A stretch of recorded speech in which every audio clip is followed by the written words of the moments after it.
Bismillahirrahmanirrahim. Assalamualaikum warahmatullahi wabarakatuh. Innal hamdalillah nahmaduhu wa nasta'inuhu wa nastaghfiruh wa na'udzu billahi min shururi anfusina wa min sayyiati a'malina. May yahdihillahu fala mudhillalah wa may yudlil fala hadiyalah. Asyhadu an la ilaha illallah wahdahu la syarikalah wa asyhadu anna Muhammadan abduhu wa rasuluh. Faqala Allah azza wa jalla, ya ayyuhalladzina amanu taqullaha haqqa tuqatih wa la tamutunna illa wa antum muslimun. Ya ayyuhan nasu taqu rabbakumul ladzi khalaqakum min nafsin wahidah wa khalaqa minha zawjaha wa bassa minhuma rijalan katsiran wa nisaa'a wattaqullaha alladzi tasaaluna bihi wal arham innallaha kana 'alaikum raqiba. Ya ayyuhalladzina amanu taqullaha wa qulu qawlan sadida yuslih lakum a'malakum wa yaghfir lakum dzunubakum. Wa may yuti'illaha wa rasulahu faqad faza fawzan 'azima. Amma ba'd, fa inna asdaqal hadits kitabullah wa khairal hadi hadi Muhammadin sallallahu alaihi wasallam. Syarrul umuri muhadatsatuha wa kullu muhadatsatin bid'ah wa kullu bid'atin dalalah wa kullu dalalatin finnar. Kaum muslimin muslimat, semoga Allah taala memberikan kepada kita keberkahan dan semoga Allah taala memberikan kepada kita ziyadatul ilmi, ya, bertambahnya ilmu yang dengan ilmu tersebut kita amalkan untuk senantiasa taat dan patuh dengan perintah-perintah Allah, dan dengan ilmu tersebut kita berusaha menjauhi larangan-larangan Allah sesuai dengan apa yang dicontohkan oleh Nabi kita Muhammad sallallahu alaihi wasallam. Kaum muslimin muslimat, bahwa dalam hidup dan kehidupan ini ada dua penyakit yang akan menyengsarakan, menyesatkan manusia dari jalan kebenaran sampai manusia itu menjadi makhluk yang hina. Dan dua penyakit ini dijadikan satu senjata yang ampuh oleh syaitan, ya, dalam menyesatkan seluruh manusia. Ya. Dua penyakit ini adalah penyakit syahwat dan penyakit syubhat. Di mana dalam sebuah hadis Rasulullah Shallallahu Alaihi Wasallam, hadis yang diriwayatkan oleh Imam Ahmad, beliau Nabi kita yang mulia bersabda, inna mimma akhwa alaikum syahawati ghayyi fi butunikum wa furujikum wa mudillatil fitan. Inna mimma akhsha alaikum, sesungguhnya yang aku khawatirkan, yang aku takutkan, ya, terhadap kalian wahai umatku, kata Nabi kita yang mulia. Begitu cintanya Nabi kita yang mulia kepada umatnya, kepada kita semua. Ya. Beliau menakutkan, ya, menakutkan akan perkara yang perkara ini dikhawatirkan menimpa kita semua, umat Nabi Muhammad sallallahu alaihi wasallam. Yang pertama beliau mengatakan syahawatil ghayyi fi butunikum wa furujikum. Syahwat, ya, kemauan, keinginan, kecintaan yang selalu dituruti dalam perkara perut dan kemaluan. Ya. Inilah yang dinamakan dengan penyakit syahwat. Ya, penyakit syahwat. Ya. Dan penyakit syahwat itu, ya, berkaitan dengan makanan, minuman, ya, kehormatan, ya, kekayaan, harga diri dan seterusnya. Ya. Kemudian yang kedua beliau menjelaskan wa mudillatil fitan, dan dari fitnah-fitnah yang menyesatkan. Yang dimaksud adalah subuhat, ya, subuhat. Inilah dua penyakit yang dengan dua penyakit ini manusia yang hidup di alam semesta ini, ya, akan menjadi tersesat akan menjadi hina, dan bahkan akan menjadi sahabat syaitan, menemaninya di tempat yang hina, yaitu neraka jahanam. Ya. Bahwa perkara syahwat berkaitan dengan apa yang Allah Ta'ala jelaskan, zuyyina linnasi hubbus syahawati minan nisa'i wal banina wal qanatiril muqantarati minaz zahabi wal fiddah, dan seterusnya. Ini adalah penyakit syahwat. Seseorang yang laki-laki cinta kepada wanita, kepada anak, kepada keturunan, kepada harta, kepada emas, dan yang lain-lain. Ini penyakit syahwat. Berhubungan dengan perut dan kemaluan. Berhubungan dengan kehormatan, harga diri. Sehingga dimanapun seseorang, ketika dia terkena penyakit syahwat, syahwat di sini bukan hanya sekedar permasalahan perzinaan saja, bukan, tetapi syahwat secara umum berkaitan dengan kemauan-kemauan terhadap perkara-perkara dunia. Tadi sudah saya jelaskan yang terdapat dalam surah Ali Imran ayat yang ke-14. Maka dimanapun seseorang itu berada, ditugaskan misalkan dia menjadi orang yang terhormat, mewakili rakyat, dewan perwakilan rakyat. Tapi ketika syahwat berkaitan dengan perkara dunia, meliputi dirinya, maka menjadilah dia makhluk yang mungkin serakah. Karena mungkin sistemnya dia menjadi anggota DPR atau MPR, dengan mengeluarkan biaya-biaya sogokan yang besar.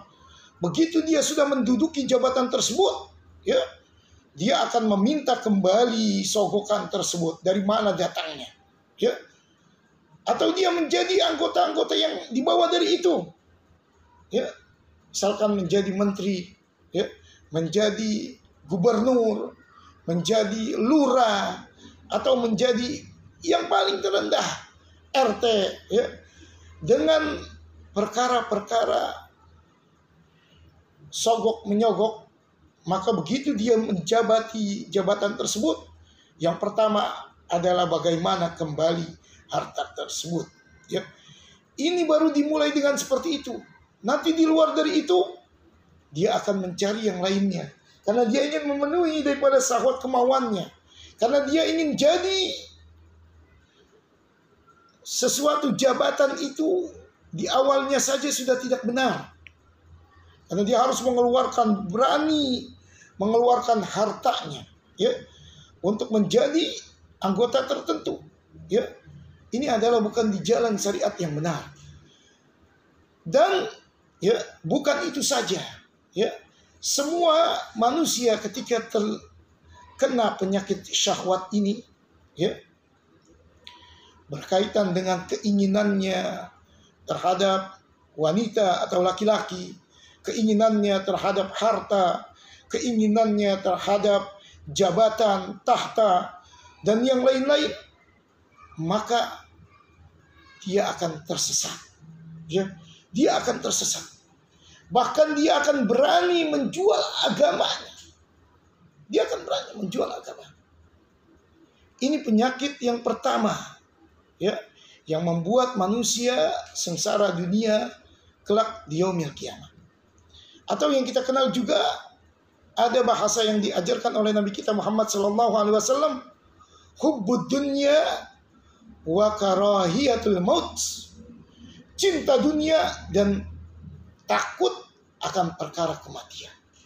Karena begitu syahwat berkaitan dengan dunia, cintanya dia terhadap dunia, cintanya dia terhadap harta, cintanya dia terhadap kehormatan, pujian, terhadap tahta dan terhadap anak-anak, maka dia berjalan di atas nafsunya, dia berjalan di atas hawa nafsu tanpa memikirkan syariat-syariat dan larangan-larangan Allah berkaitan dengan perkara-perkara dunia tersebut. Ini yang pertama. Yang kedua adalah penyakit subuhat. Ya.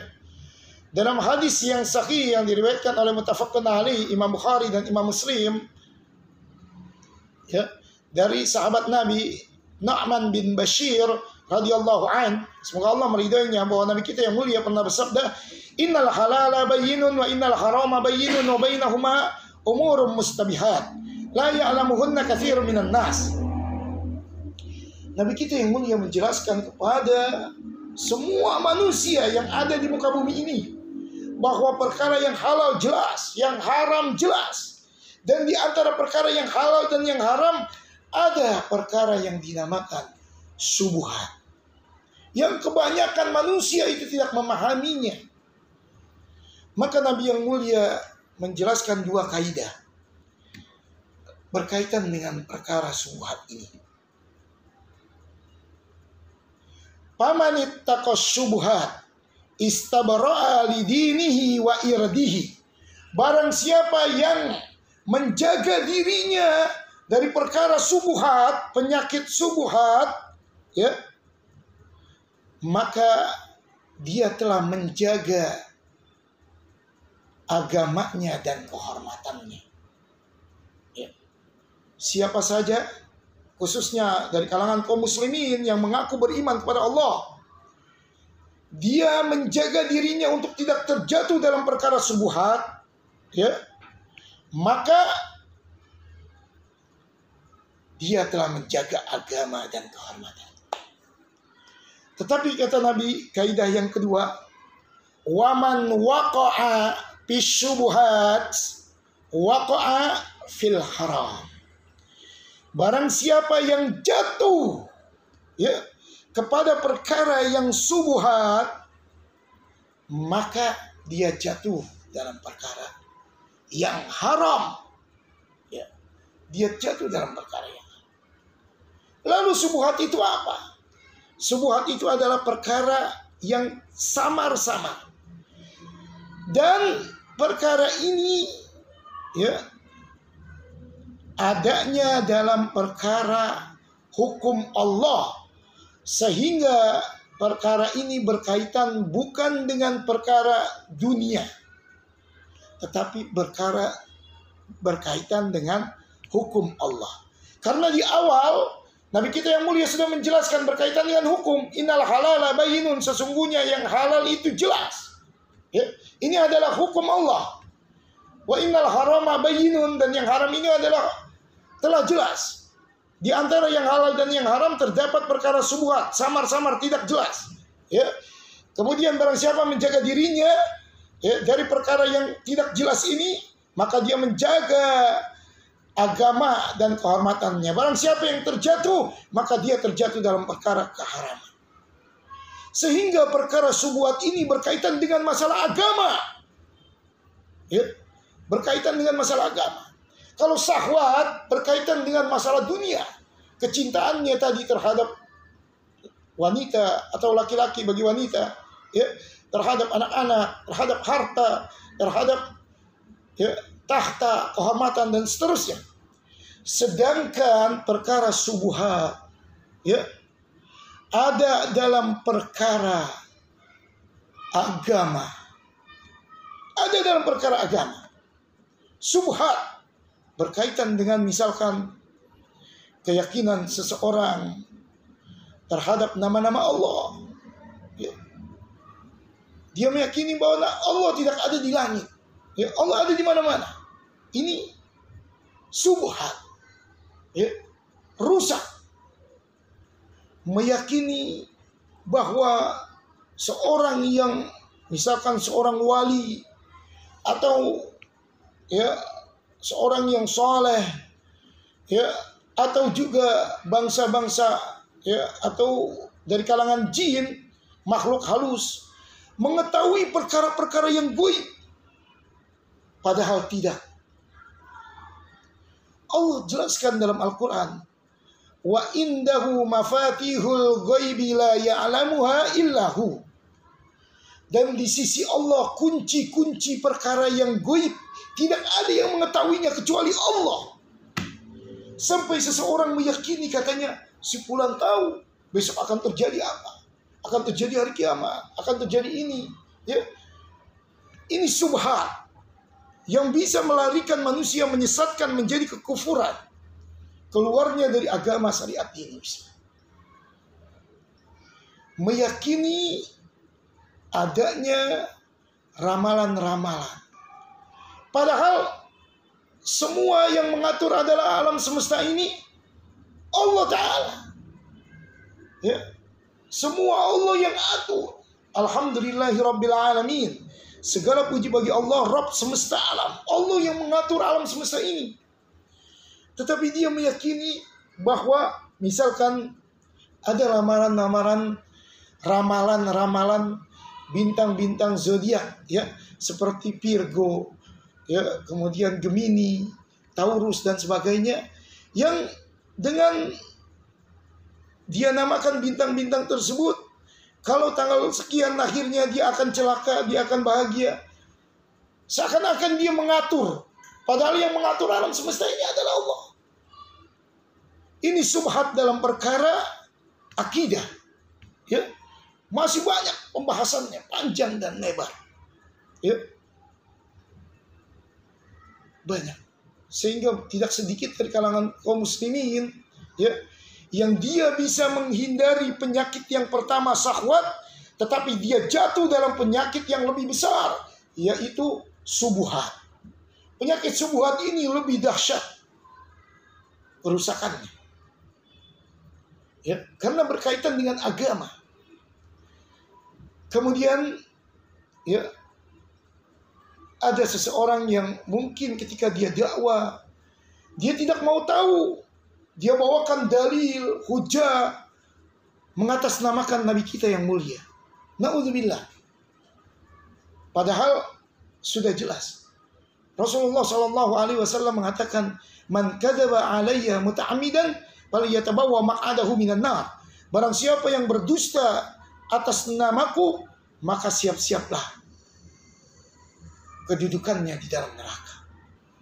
Dia berkisah panjang lebar, lalu dikisahkan, disandarkan kepada Nabi kita yang mulia, atau dia membawakan satu hujah, satu dalil, satu hukum terhadap permasalahan sesuatu, ya, lalu disandarkan yang membawakan adalah Rasulullah SAW. Padahal tidak ada hadis itu. Ini juga dalam perkara subhat, ya, subhat. Kemudian berkaitan dengan kebid'ahan, ya, mengada-ngada dalam suatu urusan yang tidak pernah Rasulullah SAW ajarkan, ya, karena terkenanya subhat, ya, mungkin dia melihatnya banyak orang yang melakukannya, dia melihat bahwa itu adalah kebaikan, dia melihat bahwa, ya, itu membawa manfaat, ya. Padahal perkara ini adalah perkara yang diada-adakan dalam agama dan tidak pernah dicontohkan oleh Rasulullah. Sehingga, ya, dia menjadi tersesat dengan dia melakukan hal-hal yang tidak pernah diajarkan oleh Rasulullah SAW, di mana hasilnya adalah tertolak. Man ahdasa fi amrina hada ma laysa minhu fahuwa raddun. Barang siapa yang melakukan perkara yang baru dalam agama yang tidak pernah diajarkan, dicontohkan oleh Nabi kita yang mulia, ya, maka amalan tersebut tertolak. Atau man amila amalan laisa alaihi amruna fahuwa radd. Barang siapa melakukan aktivitas, perbuatan, pekerjaan, ya, yang tidak pernah ada hujah ajarannya dari Rasulullah SAW, maka dia tertolak. Ketika seseorang melakukan perbuatan yang tidak dilakukan, diajarkan oleh Rasulullah, ya, karena mungkin terkena subhat, ya, katanya banyak yang melakukan, katanya baik, katanya ini dan itu, ya, maka dia telah terkena penyakit yang membahayakan, yang menyesatkan dirinya. Ya. Ini dua penyakit. Ya. Dan dijadikan senjata oleh syaitan dalam menyesatkan manusia di muka bumi ini, agar manusia kelak di yaumil qiyamah menjadi teman-teman syaitan di tempat yang hina, yaitu neraka jahanam. Lalu bagaimana solusinya untuk sembuh, sehat, ya, terjauhi dari penyakit tersebut, seandainya penyakit tersebut telah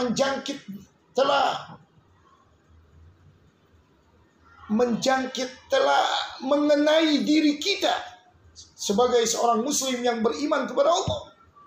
Bagaimana solusinya? Al-Quran adalah obat. Al-Quran adalah petunjuk. Al-Quran adalah yang menjelaskan mana yang hak dan mana yang batil. Allah menjelaskan perkara ini dalam surat As-Sajdah ayat yang ke-24. Allah Ta'ala berfirman, وَجَعَلْنَا مِنْهُمْ أَئِمَّةً يَهْدُونَ بِأَمْرِنَا لَمَّا صَبَرُوا وَكَانُوا بِآيَاتِنَا يُوقِنُونَ. Inilah solusi dari dua penyakit yang menyesatkan, membahayakan manusia di alam semesta ini, yaitu penyakit syahwat dan penyakit syubhat. Ya. Apa solusinya? Ini Allah Ta'ala jelaskan, وَجَعَلْنَا مِنْهُمْ, dan kami jadikan mereka a'immatan yahduna bi amrina, pemimpin-pemimpin yang memberikan petunjuk dengan perintah kami. Ya. Jadi pemimpin-pemimpin kaum muslimin, pemimpin-pemimpin orang-orang yang beriman, yang dia selalu memberikan petunjuk kepada umatnya, ya, kepada rakyatnya, ya, kepada bawahannya. A'immatan yahduna bi amrina lamma sabaru, ya, tatkala mereka bersabar. Wa kanu bi ayatina yuqinun. Dan pemimpin-pemimpin tersebut, ya, berkaitan dengan ayat-ayat Allah. Dia yakin dengan ayat-ayat Allah. Dua, sabaru yuqinun. Ya. Sabaru, bersabar, obat dari syahwat. Ya, obat dari syahwat. Seseorang cinta, ya, hubbud dunya, ya, cinta terhadap hubud dunia, berarti semua yang ada di dunia, perkara yang ada di dunia. Kalau laki-laki cinta kepada wanita, wanita cinta kepada laki-laki, kebalikannya, cinta terhadap harta, cinta terhadap jabatan dan sebagainya. Ya, maka solusinya sabar, sabar. Ya, tidak tergesa-gesa, tidak serakah, tidak tamak, ya, tidak ingin, ya, segera dikuasainya, ya, tidak. Tapi dia sabar menyikapi perkara dunia. Ya. Kemudian penyakit yang kedua, ya, syahwat. Tadi penyakit yang pertama syahwat, solusinya adalah sabar. Ya. Penyakit yang kedua adalah yuqinun, yakin. Dengan apa? Wa kanu bi ayatina yuqinun. Dengan ayat-ayat Allah, Al-Quran dan As-Sunnah, dia yakin ini adalah haram, ini adalah halal. Jelas, yakin. Ya. Jadi perkara yang subuhat, ya, yang remeng-remeng, yang samar berkaitan dengan masalah agama, baik itu akidah, akhlak, muamalah dan yang selainnya, ya, dia bisa keluar dari penyakit subhat ini yang membahayakan, lebih bahaya daripada syahwat, ya, lebih bahaya daripada syahwat subhat ini, ya, karena berkaitan dengan agama, ya, dia akan keluar dan akan sembuh sehat dari penyakit subhat ini dengan keyakinan. Keyakinan. Sabar, solusi untuk penyakit syahwat. Ya. Yakin di atas ilmu Allah, Al-Quran dan As-Sunnah untuk solusi obat subhat. Ya. Untuk solusi obat subhat. Ya. Dan kedua-duanya, ya, sabar dan yakin harus dengan ilmu dan amal. Ilmu dan amal. Ya. Tidak sekedar sabar, yakin, tidak. Tetapi keduanya harus diterapkan dengan ilmu dan amal. Ilmu dan amal. Ya. Karena kita menyelisih dari dua kelompok yang setiap hari kita berdoa. Ihdinas siratal mustaqim, ya Allah tunjuki kami jalan yang lurus. Siratal ladzina an'amta 'alaihim ghairil maghdubi 'alaihim waladdallin. Yaitu jalan-jalan yang Engkau berikan petunjuk nikmat yang benar, bukan jalan-jalan al-maghdubi yang Engkau murkai. Mereka orang-orang Yahudi yang berilmu tidak beramal. Waladdallin, mereka orang-orang Nasrani yang rajin beramal tapi tidak berilmu. Maka solusi dua penyakit yang membahayakan manusia, yang menyesatkan manusia di alam semesta ini, yaitu syahwat dan syubhat, akan bisa disembuhkan dengan dua, ya, dari firman Allah dalam surah As-Sajdah ayat 24, yaitu dengan sabar dan yakin di atas ilmu dan amal. Di atas ilmu dan amal. Mudah-mudahan yang singkat ini menjadikan kita, ya, kaum muslimin yang senantiasa Allah tambahkan ziyadatul taqwa, ziyadatul iman, wa ziyadatul ilmi, dan Allah tambahkan keilmuan kita. Dan semoga kita semua, ya, Allah berikan kemudahan untuk, ya, menuntut ilmu dan beramal. Menuntut ilmu dan beramal, dan berusaha menjaga diri kita, menjauhkan diri kita dari dua penyakit yang membahayakan, yang menyesatkan, yang menjadikan manusia hina di dunia dan di akhirat, yaitu syahwat dan syubhat, yang obatnya adalah sabar dan yakin. Mudah-mudahan ini bermanfaat bagi kita semua. Subhanakallahumma wa bihamdika asyhadu an la ilaha illa anta astaghfiruka wa atubu ilaik. Assalamualaikum warahmatullahi wabarakatuh.